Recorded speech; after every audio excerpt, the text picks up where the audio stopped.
Welcome to Democracy Now!, democracynow.org, The War and Peace Report. I'm Amy Goodman. In the Gulf of Oman, the crews of 2 oil tankers evacuated their ships today after reporting explosions that prompted fears of a conflict between the U.S. and Iran. An image shared by Iranian state television showed a plume of smoke rising from one of the 2 vessels east of the Strait of Hormuz. Taiwan's state oil refinery, which owns one of the 2 tankers, said it suspected its ship had been hit by a torpedo. Iran denied involvement and said through a state news agency Iran's Navy had helped to safely evacuate 44 sailors from the stricken vessels. U.S. National Security Advisor John Bolton, who's frequently called for U.S. military action against Iran, blamed Iran for attacks on oil tankers off the coast of the United Arab Emirates last month without providing evidence. The House Oversight Committee voted Wednesday to hold Attorney General William Barr and Commerce Secretary Wilbur Ross in contempt of Congress for refusing to comply with congressional subpoenas. The vote came just hours after the Justice Department said President Trump had declared executive privilege in a bid to keep the documents from the public record. Democrats are seeking information on how Trump administration officials sought to add a citizenship question to the 2020 census.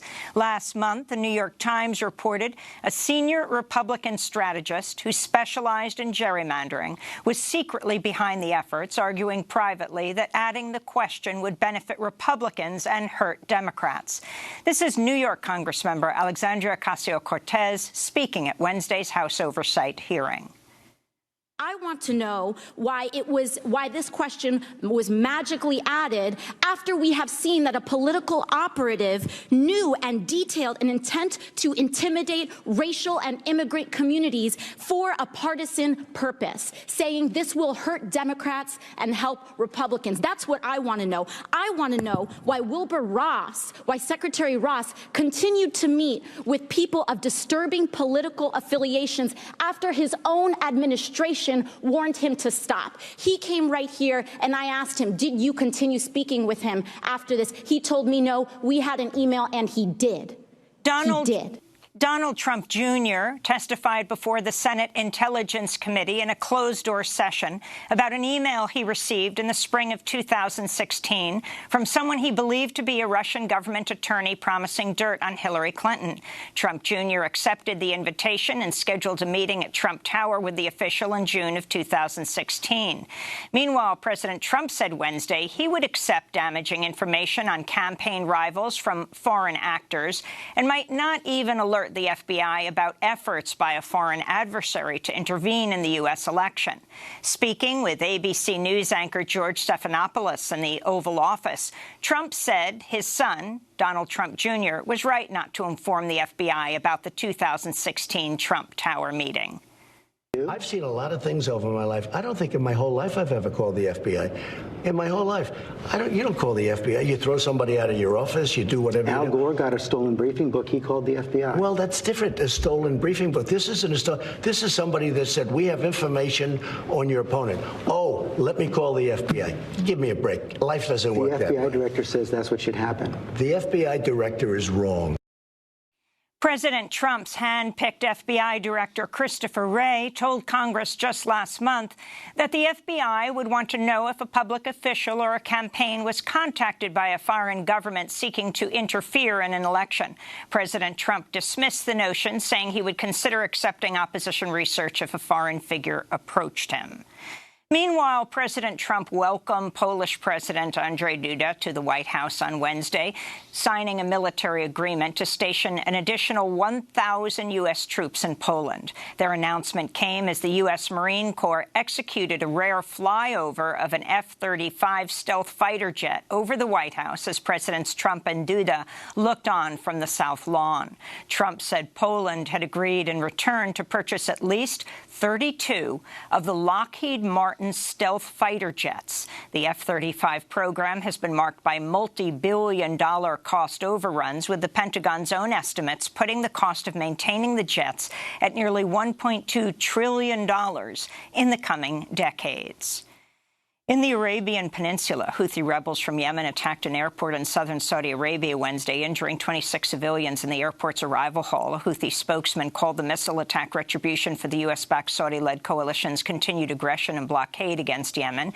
Meanwhile, on Capitol Hill, House lawmakers grilled senior State Department officials Wednesday over the Trump administration's plans to circumvent Congress to sell over $8 billion of precision-guided bombs and other weapons to Saudi Arabia and the United Arab Emirates without congressional approval. Assistant U.S. Secretary of State Clark Cooper defended President Trump's decision in May to declare a national emergency in order to complete the arms sales, citing a threat from Saudi Arabia's regional rival, Iran. House Foreign Affairs Committee Chair Eliot Engel called Trump's declaration phony and an abuse of the law. This is Clark Cooper being questioned by Rhode Island Democratic Congressmember David Cicilline. The vast majority of the arms the administration wants to sell with respect to this transaction are offensive weapons, correct?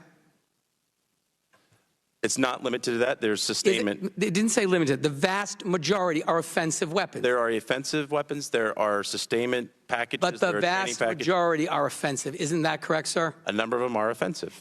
The U.S.-backed war in Yemen has killed thousands of civilians and sparked the world's worst humanitarian crisis, pushing half of Yemen's 28 million people to the brink of famine. Authorities in Hong Kong have shut down government offices and postponed debate in the Legislative Council one day after riot police fired tear gas, rubber bullets and pepper spray at tens of thousands of demonstrators who took to the streets to protest a bill that would allow the extradition of Hong Kong residents to mainland China. This comes after as many as 1 million protesters marched against the extradition bill on Sunday. The protests are some of the largest Hong Kong has seen since before Britain's handover of Hong Kong in 1997. After headlines, we'll go to Hong Kong for the latest. In Mexico, crime reporter Norma Sarabia was shot and killed in the southern state of Tabasco late Tuesday, becoming the 6th journalist to be assassinated in Mexico this year. Police say 2 masked men on a motorbike shot Sarabia repeatedly outside her home before fleeing the scene. In the neighboring state of Veracruz, armed men raided the home of journalist Marcos Miranda Cagco and kidnapped him. On Wednesday, Cagco's wife pleaded for his return, noting he's received death threats for years over his critical reporting on local government officials. Reporters Without Borders has called Mexico the world's deadliest country for media workers outside of an active war zone. Elsewhere in Mexico, 2 immigration activists known for their work assisting Central American migrants who were arrested on June 5th were freed from jail Wednesday ahead of their upcoming trials. The arrests of Ireneo Mujica and Cristobal Sanchez earlier this month came as President Trump threatened to impose tariffs on Mexican imports unless the Mexican government agreed to crack down on asylum seekers headed for the U.S.-Mexico border. On Wednesday, a judge ruled the pair should not be held in pretrial custody as they await trial on human trafficking charges.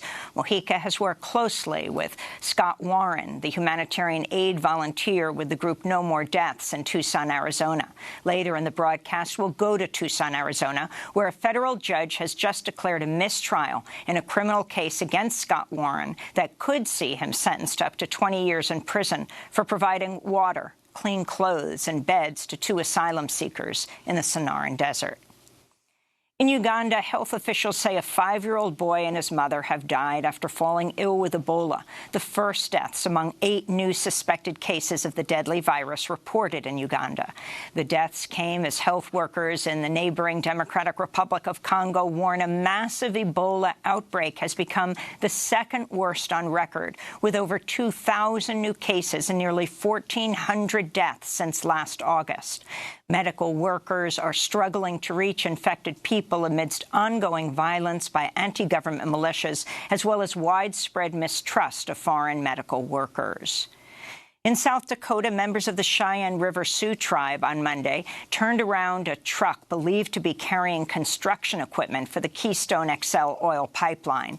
In a statement, Tribal Chair Harold Frazier said, quote, Any vehicles or personnel working on the Keystone XL pipeline are not welcome on this reservation. This is Sioux territory. We will not stand for more encroachments and defilement of our land, he said. The Keystone XL pipeline has long been opposed by environmentalists, farmers, and Native Americans. If completed, the pipeline would carry oil from Canada's tar sands region in Alberta to refineries as far away as the Gulf of Mexico. Former Stanford University sailing coach John Vandermoor has avoided a possible prison term for his role in a college admissions cheating scandal that saw wealthy and powerful parents spend millions of dollars in bribes to get their children into elite universities.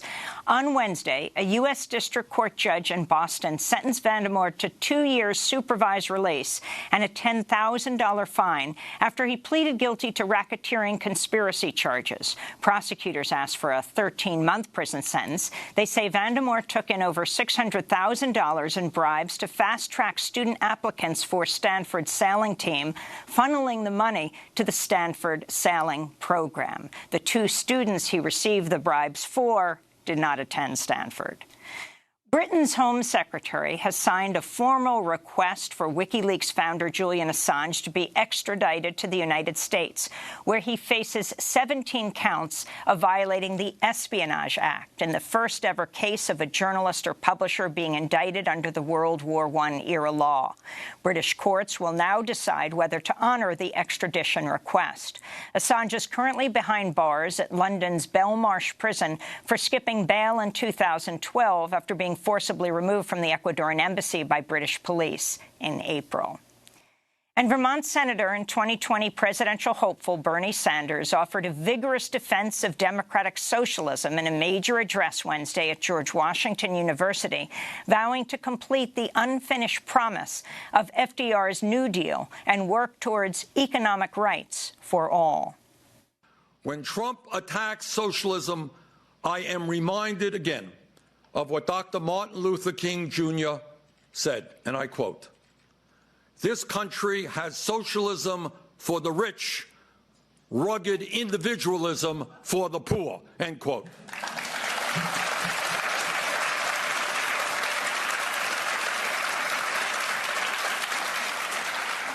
And that is the difference between Donald Trump and me. He believes in corporate socialism for the rich and powerful. I believe in a democratic socialism that works for the working families of this country. And those are some of the headlines. This is Democracy Now!, democracynow.org, The War and Peace Report. I'm Amy Goodman. And I'm Naveen Sheikh. Welcome to our listeners and viewers around the country and around the world.